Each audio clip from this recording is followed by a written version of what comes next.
वर्षा गायकवाड यांच्या अडचणी वाढण्याची शक्यता आहे। वर्षा गायकवाड यांनी उज्ज्वल निकम यांच्या विरोधात खोटा प्रचार केल्याचा आरोप भाजपने केलाय।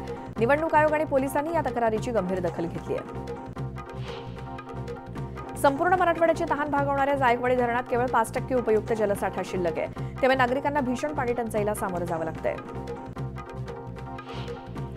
शिरूर सातारा महामार्गावरील नागरगाव इथे 2 बाईकची समोरासमोर धडक झाली। या अपघातात महादेव शेलार आणि अनुज गायकवाड या दोन्ही बाईकस्वारांचा मृत्यू झाला। नाशिकहून पेठ मार्गे गुजरातकडे जाणारी वाहतूक पहाटेपासून ठप्प आहे। महामार्गावरती दोन्ही बाजूला 3 ते 4 किलोमीटरपर्यंत रांगा लागल्या, त्यामुळे प्रवाशांचे मोठे हाल होत आहेत।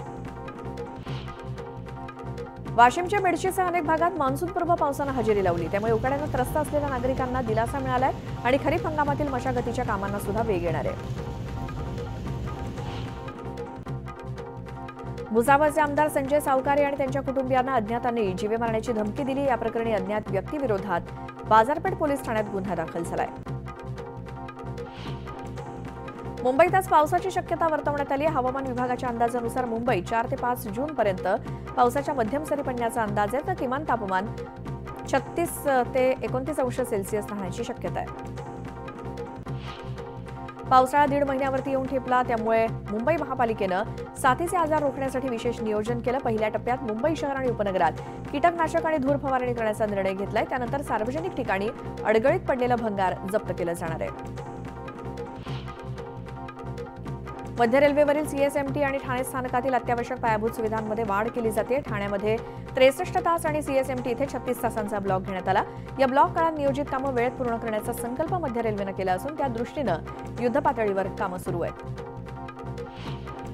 ईशान्य भारतात सुरू झालेल्या अतिवृष्टीचा परिणाम म्हणून उत्तर भारतासह महाराष्ट्रातील उष्णतेची तीव्र लाट पुढील 2 दिवसात कमी होणार असल्याचा अंदाज आहे। नैऋत्य मोसमी वाऱ्यांनी बंगालचा उपसागर, अरबी समुद्र आणि ईशान्य भारतात आगेकूच केली, मात्र केरळमध्ये हे वारे 2 दिवसांपासून अडखळलेत। राजधानीमध्ये पाण्याची समस्या दिवसेंदिवस अधिकच तीव्र होताना दिसते। अनेक भागामध्ये पाणी नसल्यानं नागरिकांना टँकरद्वारे पाणी पुरवठा केला जातोय। उन्हाचा पारा चढत असल्यानं जिल्ह्यामध्ये पाणी टंचाईची समस्या वाढते, त्यामुळे छत्रपती संभाजीनगर जिल्हा पाणी टंचाईच्या फेऱ्यात अडकलाय। 466 गावं आणि 72 वाड्यांना 725 टँकरद्वारे पाणी पुरवठा केला जातोय। धाराशिवमध्ये टँकरची संख्या 150 पार गेली असून अधिग्रहणाची संख्या सुद्धा वाढत चालली आहे। 151 टँकरच्या माध्यमातून धाराशिव जिल्ह्यातील वाड्या, वस्त्या आणि खेडेगावांना पाणी पुरवठा केला जातोय, तर विहिरी अधिग्रहणाची संख्या 850च्या वर गेली आहे। पीएम किसान योजनेतून शेतकऱ्यांना वर्षाला 6000 रुपयांचं अनुदान दिलं जातं, मात्र जिल्ह्यातील 4708 शेतकऱ्यांनी अद्याप ई-केवायसी न केल्यानं त्यांचे सुमारे 2,82,48,00,000 रुपयांचं अनुदान पडू नये। त्यामुळे अशा शेतकऱ्यांनी तातडीनं ई-केवायसी करून घ्यावी असं आवाहन कृषी विभागानं केलंय। पावसाची साहूल लागता शेतकऱ्यांची खरीप हंगामाची लगबग सुरू झाली आणि त्या पार्श्वभूमीवर मूळची कृषी विभागानं खरीप हंगाम उपक्रमाचं आयोजन केलंय। यात शेकडो शेतकऱ्यांनी सामूहिक सोयाबीन उगवण क्षमता चाचणी घेतली।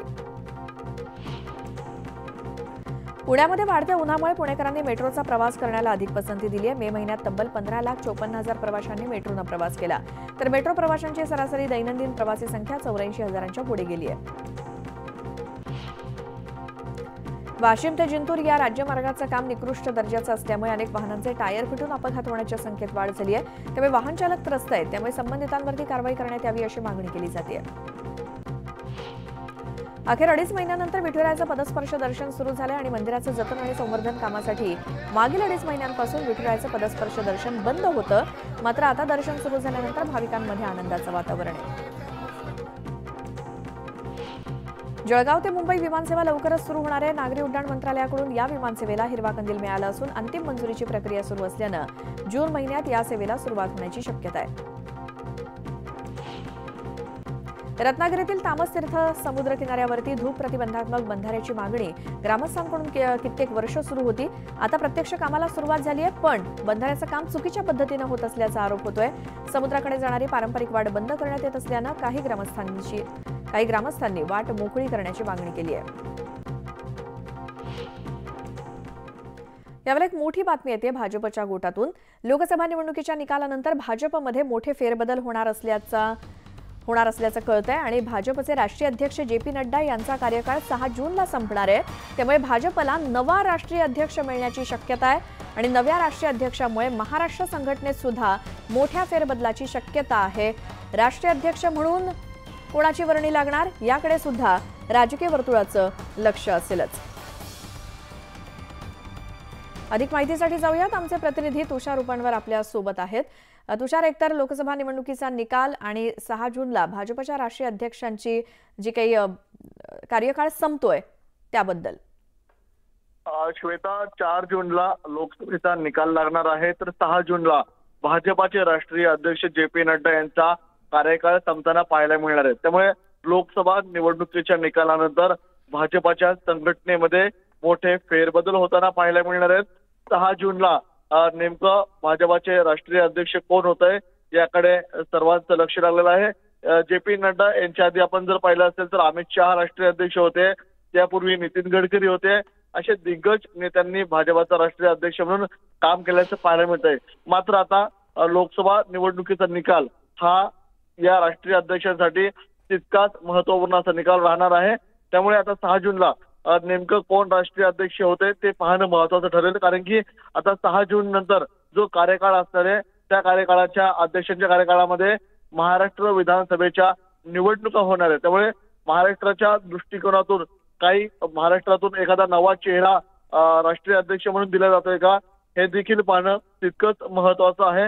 मात्र आता 4 जूनला जो निकाल लागणार आहे लोकसभेचा आणि त्यानंतर 4 जूनच्या निकालानंतर भाजपाच्या संघटनेमध्ये मोठे फेरबदल पाहायला मिळतील। ते फेरबदल येणाऱ्या काळामध्ये ज्या विधानसभा निवडणुका आहेत महाराष्ट्रासह इतर राज्यांच्या, त्या निवडणुकीच्या दृष्टिकोनातून राष्ट्रीय अध्यक्ष हा ठरवला जाऊ शकतो। त्यामुळे या राष्ट्रीय अध्यक्षपदाच्या शर्यतीमध्ये महाराष्ट्राला मानाचं स्थान मिळतंय का याकडे सर्वांचं लक्ष लागलेलं आहे।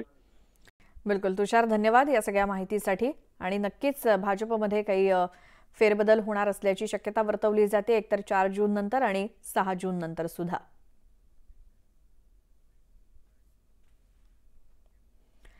आणि आता पुन्हा पाहूयात 25 मिनिटं 50 बातम्या।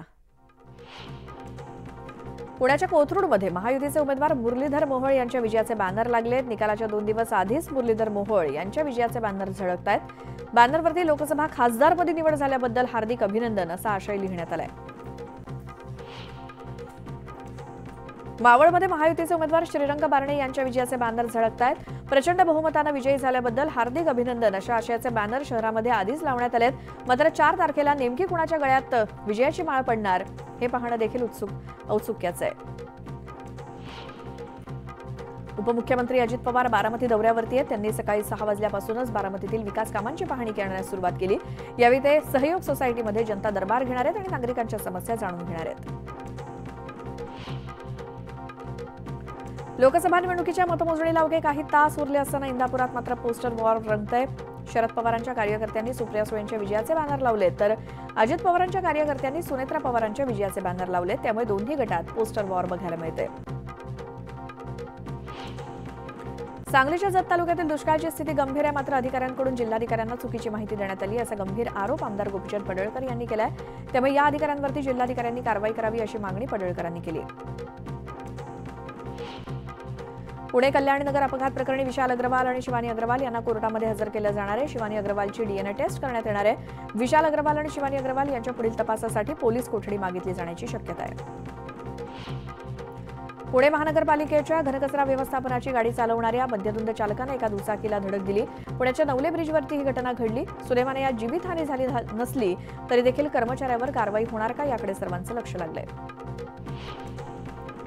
पुण्यातील दत्तवाडी परिसरातील एका घरावरती झाड पडल्यानं घराचं मोठं नुकसान झालंय। सुदैवाने घरात कोणी नसल्यामुळे जीवितहानी झाली नाही, मात्र या भागातील ग्रामस्थांनी ही झाडं धोकादायक असल्याचं सांगूनही पालिकेनं दखल घेतली नाही, त्यामुळे पुणेकर आक्रमक झालेत।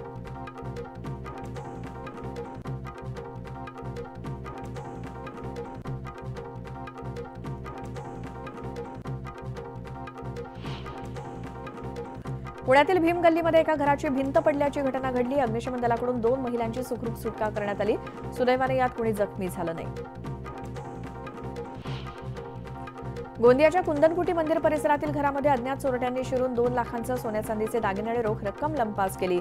या प्रकरणी गोंदिया शहर पोलिसांनी घरफोडी करणाऱ्या 2 अट्टल चोरट्यांना अटक केली। अभिनेता प्रसाद जवादे आणि त्याची पत्नी अभिनेत्री अमृता देशमुख यांनी मिनी वी ब्लॉग इंस्टाग्रामवरती शेअर केलाय, ज्यामध्ये प्रसाद अमृतासाठी खास ऑमलेट ब्रेड बनवून अमृताला सर्व करताना दिसतोय आणि माझा रॉकिंग सॉलिड शेफ असा कॅप्शन देत अमृतानं हा व्हिडिओ शेअर केलाय. आणि यासोबतच इथे वेळ झाली एका छोट्याशा ब्रेकची. लगेच परत येऊया. तुम्ही पाहत राहा न्यूज 18 लोकमत.